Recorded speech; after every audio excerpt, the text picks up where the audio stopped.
कवने बिरछिया चिरई खोतवा लगवलू जाके।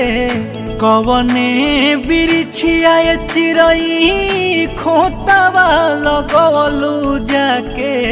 सुन कही के आंगना हमारा हो।